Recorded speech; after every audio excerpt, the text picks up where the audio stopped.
샬롬, 평안하십니까? 다윗이 이제 모압에서 이렇게 힘을 얻고 있는데 하나님은 선지자를 보내서 다윗에게 유다 땅으로 가라고 명령을 하십니다. 사무엘상 22장 5절 말씀입니다. 선지자 갓이 다윗에게 이르되 너는 이 요새에 있지 말고 떠나 유다 땅으로 들어가라. 다윗이 떠나 헤렛 수풀에 이르니라. 잠깐 마음을 놓고 사는데 야속하다 싶을 만치 바로 환란 속으로 또 들어가라는 거예요. 왜 그렇습니까?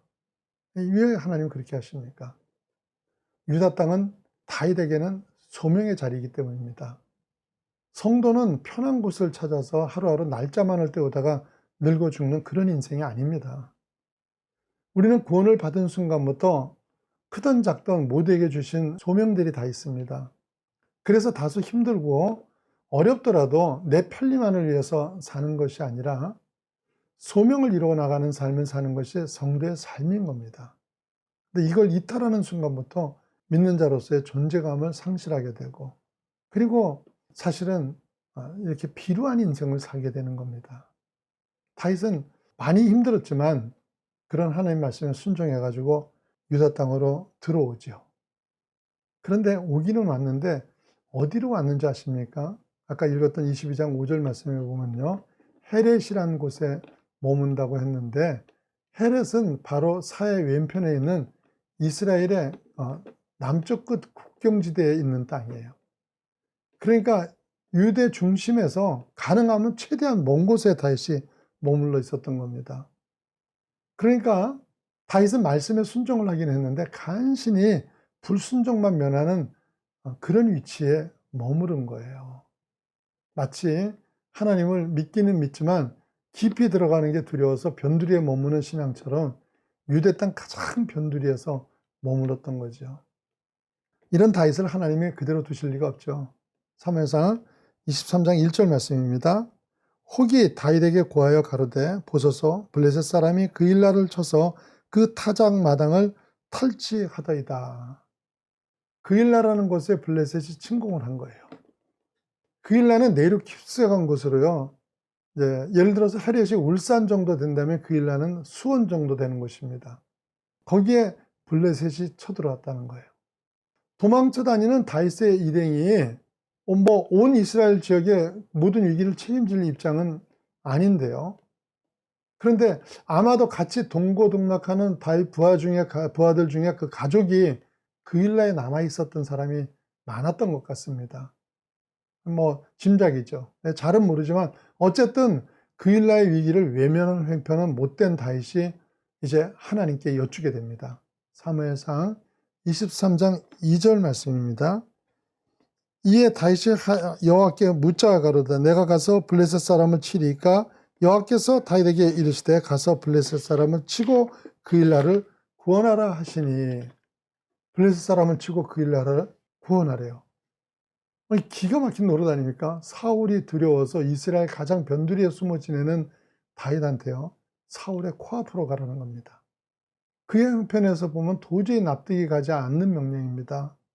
함께 있었던 부하들도 역시 똑같이 그렇게 생각한 것 같습니다.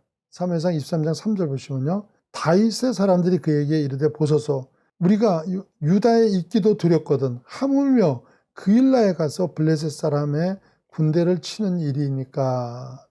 무슨 말입니까? 아니, 우리 주제 파악도 못하냐는 거죠. 이렇게 반대에 부닥치고 다윗 생각에도 이게 너무 이해가 가지 않으니까 다시 하나님께 다윗이 묻습니다. 23장 4절입니다. 다윗이 여호와께 다시 묻자온데 여호와께서 대답하여 가라사대 일어나 그일라로 내려가라. 내가 블레셋 사람을 내 손에 붙이리라 하신지라. 이러면서 또 가라는 거예요. 물론 자기 백성을 구하는 일은 좋은 일이고 할 수만 있다 그러면 당연히 해야죠. 그렇지만 다윗의 부하들이 이구동성을 하는 이야기가 우리가 그럴 형편이냐는 거죠. 그게 우리가 그럴 때냐는 거예요.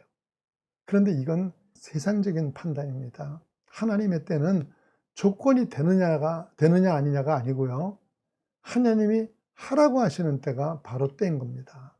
근대 선교의 아버지라고 불리는 윌리엄 캘리라는 분이 있습니다. 구두 수성공 출신이죠. 구두 수성공으로 잔뼈가 굵은 그는요, 하나님께로부터 선교의 비전을 받아요. 그리고 그 꿈을 키워나가지만요, 당시의 환경이나 그가 가지고 있었던 재능 등 어떤 것도 가능해 보이질 않았던 거예요. 캐리가 어떤 목사님들 해외 선교회 모임에서 해외 선교에 대한 자신의 원대한 이렇게 계획을 펼쳐 보이니까 그중 한 사람이 그러더래요. 한 목사님이 젊은이 그냥 앉게, 만약 하나님께서 이방인들을 개종시키려고 하신다면 자네나 우리의 도움 없이 얼마든지 하실 수 있을 것에, 이방인이 문제가 아니라 우리나라 안에도 아직까지 개종이 필요한 자들이 많이 있네, 이렇게 얘기하시더래요. 뭐 그런 사람들만이 아니라 그의 아내조차도 반대를 하고 뭐 이런 상황에 천신만고 끝에 인도를 갑니다. 그런데 또 인도 막상 가고 나니까 인도에서 막강한 권력을 가지는 동인도에 사는, 혹시 선교 사역 때문에 자기네들 상업적 이익에 손해를 볼까 봐 선교대 사역에 대해서 굉장히 적대감을 나타냈대요. 더군다나 거기다가 벵갈에서 7년 가까이 땀을 흘렸지만 단 한 명도 개종자가 안 나온 거예요. 이제 이쯤 되고 나니까 그동안 윌리엄 켈리를 도왔던 사람도요, 아직은 때가 아닌가 보나 이러면서 그를 만류하기 시작하더래요. 그렇지만 켈리의 생각은 확고부동했습니다. 하나님의 때는 환경이 만드는 것이 아니다. 하나님이 하라고 하시는 때가 때다. 이렇게 생각한 거예요. 결국 그는 8년째부터 결실을 맺기 시작하면서 인도에 기독교의 뿌리를 내리게 되죠. 그래서 그로 인해서 세워진 선교센터를 중심으로 해가지고 18세기에 유럽이 전 세계에 선교사를 보내게 되는 계기가 됩니다. 그때 만약에 아직 우리도 전도가 다 되지 않았는데 선교는 무슨 선교냐면 유럽이 다 복음화되기를 기다렸더라면 어떻게 됐겠습니까? 유럽은 그 이후에 실제로 더 이상 복음화되기는커녕 점점 신앙을 떠나가 버리는 상태가 됐죠. 다윗도 사람의 상식이나 판단에 기대지 않고 전적으로 하나님의 뜻을 따릅니다. 이해는 안 가지만 언제나 하나님이 맞으셨기 때문에 또 하나님을 따라갑니다. 이게 믿음이죠. 그래서 믿음은 내 생각이나 상식을 믿는 것이 아니라 하나님의 말씀을 믿는 것입니다. 실제로 다윗이 이런 식으로 하나님을 따를 때 어떤 입장과 형편이더라도 싸움에 패하거나 실패한 일이 없습니다. 그일라에서의 전투도 크게 승리를 거두고요.